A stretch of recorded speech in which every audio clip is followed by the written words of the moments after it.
Roll on to the corruption story. So the first one that we're going to talk about here was one of the first really big corruption repairs that I did after Derrick joined the team. And for this one, we're going to call this one twice fixed because we really ended up having to do things twice on this.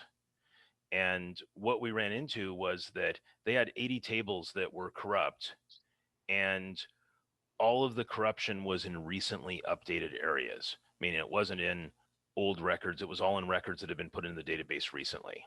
You know, this was, I think, actually my first or one of my first corruption repairs with Steve.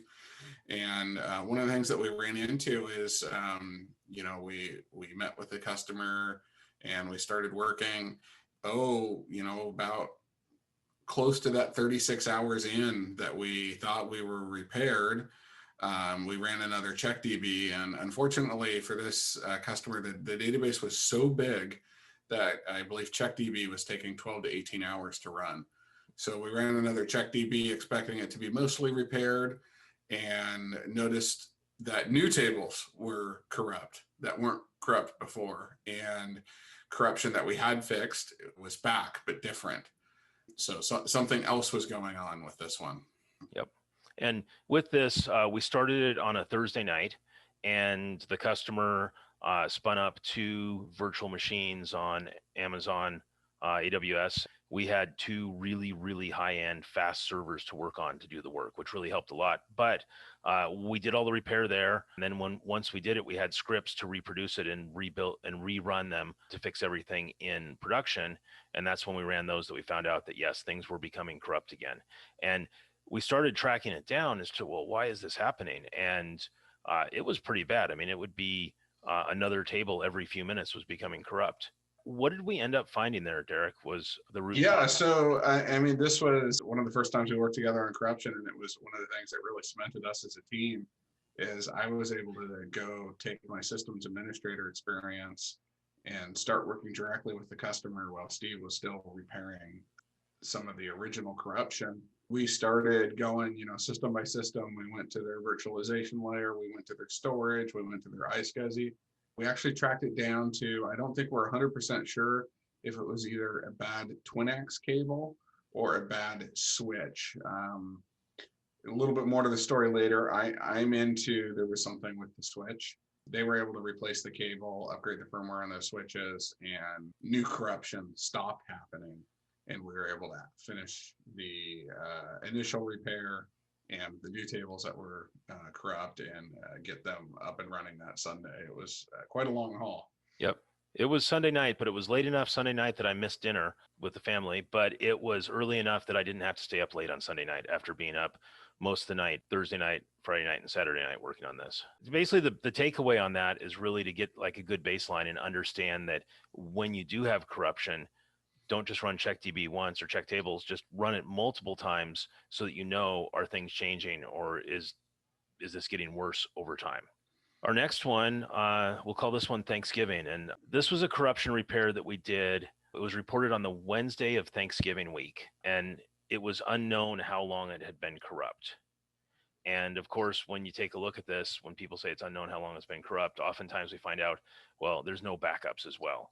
Because if we did have backups, we could go look at a backup from a week ago or 2 weeks ago or 10 weeks ago and see, was the corruption there at that point? But we didn't have any information as to how long it had been corrupt. Yeah, the unfortunate thing there for this customer is actually it had gotten bad enough to the point where it had shut down their production and assembly. They were really at a standstill when they called us, and we were able to jump in and actually work over Thanksgiving to get them up and ready to go. Yep.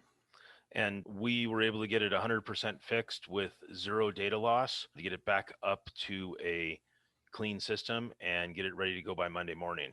And really, yeah, if this hadn't been fixed, they would not have been able to run their production line, as I understand it, on Monday when things opened up after Thanksgiving weekend. Now, one of the things on this that was a big takeaway was that it had happened at some point in the past and they didn't know how long it had been corrupt. So the key thing here is early detection and understanding when you do get hit with corruption, so you have more options to do the recovery. Yep.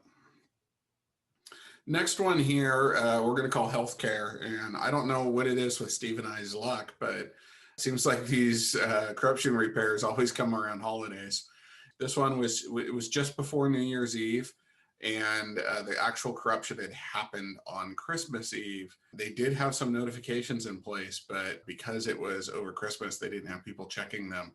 And by the time they had it figured out that something was really, really wrong, it was already a few days since the corruption happened. Yep. And because of that, they could not run backups, and the backup process they had in place had removed their older backups. They were in a position where CheckDB crashed real quick when we ran that. We were able to run CheckTable, but they didn't have any backups. And this was a situation where, as a medical clinic, they needed this information the next day in order to be able to admit patients and do patient care in their clinics. So we started this on Tuesday night at 6 p.m. Derrick and I tag teamed, worked it through the night, trading off on different tasks. And by 9 a.m. the next morning, I think they had a couple clinics that started a little bit late that because of this, but we had it up and running for them ready to go the next morning. And this was one of those that the database was so bad off that we had to create a new empty database and move everything from that corrupt database over to that new clean database. In this one, it was, really rewarding for Steve and I because, the client wanted it by the next morning, and we couldn't promise them that. We told them we'd give it our best effort, but, we figured it would be 48 hours.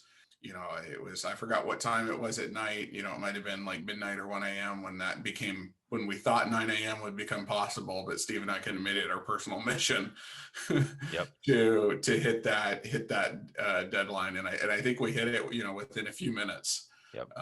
And they were up and running. And this client had pretty good storage. And I think that if they hadn't had as fast of storage as they did, there's no way that we would have made it by that 9 a.m. deadline that they had. So that was a big win for them. This next one was we'll call VM host issues. And what we ran into here was that there were several, like a couple dozen tables that were corrupt. And basically, we went through and we used the normal processes to find the problems, track them down, bring back all the corrupt data. We had to pull some stuff in from backups and whatnot. And we did the repair. And after doing the repair, we ran CheckDB, and we were starting to see corruption in other tables. Yeah, and this one was a small enough database that we were able to rerun CheckDB multiple times, and every time it ran, it was giving us back something different. And one of the things that was really really hard working on this one is, and I think Steve and I use it as a good example, and it's something for you all to take back if you ever experience corruption when you're working with your management, is it could put your database in a really precarious place. And just because it's working or mostly working doesn't mean that you can keep operating like that. And the client here really didn't want downtime. Steve and I had to work really hard to convince him it was something that needed to be fixed. Yep. It needed to be fixed quickly. And on this, there was two types of things that we were seeing there. One was what I'd call real corruption, where the data was definitely bad on disk, and we had to go figure out what it was and get it fixed. And then the other was what I'd call fooly or fake corruption, where you'd run CheckDB, and when it read from disk, it was reporting that it was corrupt, but it was having read errors. So what was on disk was actually fine, but because of the issues that the virtual machine was having, and that's when we tracked it down. Eventually, it was the VM was having difficulty on the Hyper-V host, and we shut that VM down and moved it to a different Hyper-V host, and immediately, and the storage was network attached storage, and immediately after moving it, everything started working just fine. So it was really an issue with that VM being able to read from the shared storage or the network attached storage correctly, and by moving it to a different VM, the issue went away. But then we thought, well, was it simply because we shut it down and restarted it that it went away? So what we did is we took one of the test SQL servers and moved it back over to the VM host where the issue was happening originally. And when we moved that over there, the test server immediately started having the exact same issues. So it was something to do with that Hyper-V host, and never found out with the host what was going on. But we do know that running it on other hosts took care of the problem completely. So Yeah, and I believe it did. We did eventually get it fixed by, getting the firmware on the switches upgraded and the host rebooted. This is when the host had been up for 600 some odd days. It also coincidentally had the same make and model of iSCSI switch as the other customer, the twice fixed customer. oh So yeah. it'll lead into one of our suggestions here later in the presentation for avoiding corruption. Yep. So these are really just four of the many corruption repairs that we've done over the last several years, but these are four that kind of point out specific issues. Hopefully this never happens to you, but just keep these in mind if it does.